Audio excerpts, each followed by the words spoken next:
عارف کھانے پینے کا بہت شوقین تھا۔ ہر وقت کچھ نہ کچھ کھاتا رہتا، اسی لیے اس سے روزے نہیں رکھے جاتے تھے۔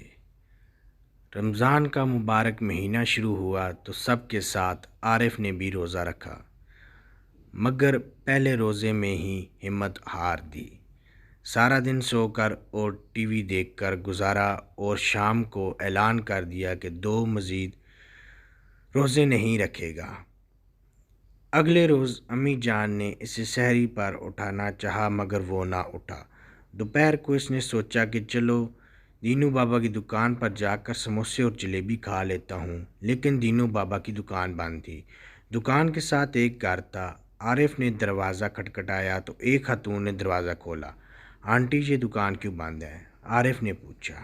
آپ کو نہیں معلوم رمضان کے احترام میں کھانے پینے کی دکانیں بند رہتی ہیں؟ دینو بابا افطاری سے کچھ دیر پہلے ہی دکان کھولتے ہیں، آنٹی نے کہا۔ اتنے میں آنٹی کا بیٹا رونے لگا۔ اس کی عمر 4 سال ہوگی۔ آنٹی یہ بچہ کیوں رو رہا ہے؟ عارف نے پوچھا۔ بھوکا ہے نا، آنٹی نے کہا اور اسے پانی پلانے لگی۔ تو آپ اس کو کچھ کھلائیں، پانی کیوں پلا رہی ہیں؟ عارف نے حیرت سے کہا۔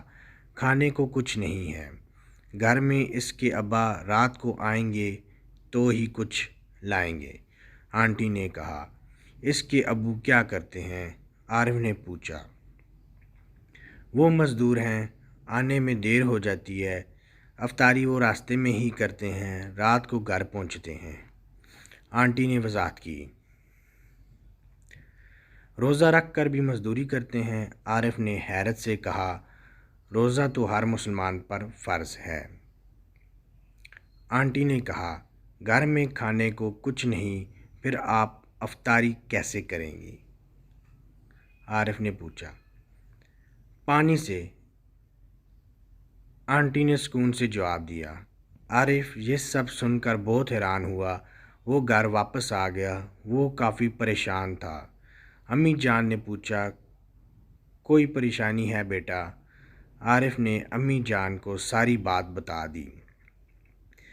پھر کہنے لگا، میں کتنا گندا بچہ ہوں، روزہ نہیں رکھتا۔ آنٹی کے گھر میں کھانے کو کچھ نہیں تھا، پھر بھی انہوں نے روزہ رکھا ہے، اور میرے پاس کھانے کو بہت کچھ ہے اور میں۔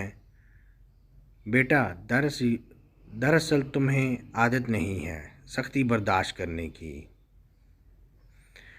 رمضان کا مہینہ ہمیں یہی تو درس دیتا ہے کہ ہم برداشت کی عادت ڈالیں، ہر برائی سے دور رہیں، زیادہ سے زیادہ نیک کام کریں، عبادت کریں، امی جان نے سمجھایا۔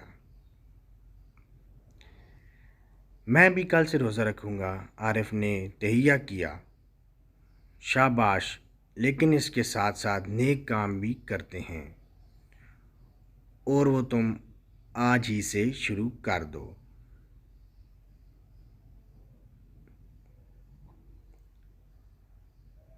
امی جان نے کہا۔ وہ کیسے؟ عارف حیران ہوا۔ وہ ایسے کہ تم آنٹی کو افطاری کراؤ گے؟ امی جان نے کہا۔ ارے ہاں، یہ تو میں آج ہی کروں گا۔ عارف خوشی سے اچھل پڑا۔ امی جان نے 2 وقت کے کھانے کا سامان باندھ کر عارف کو دیا اور ساتھ میں ایک بوتل میں بچے کے لیے دودھ بھی دیا۔ عارف خوشی خوشی آنٹی کے گھر گیا اور انہیں وہ سارا سامان دے دیا۔ آنٹی نے سامان لینے سے انکار کیا تو عارف نے کہا، آج آپ کی وجہ سے مجھے احساس ہوا ہے کہ محنت کیا ہوتی ہے۔ میں تو روزہ نہیں رکھ رہا تھا، لیکن اب میں نے عہد کیا ہے کہ سارے روزے رکھوں گا اور اپنے مسلمان بھائی بہنوں کی مدد کروں گا۔ آنٹی نے عارف کا یہ جذبہ دیکھا تو اس سے وہ سامان لے لیا اور اسے ڈھیروں دعائیں دیں۔ اگلے دن سحری میں سب سے پہلے عارف ہی جاگا ہوا تھا۔ یہ دیکھ کر سب سے زیادہ خوشی عارف کے ابو کو ہوئی۔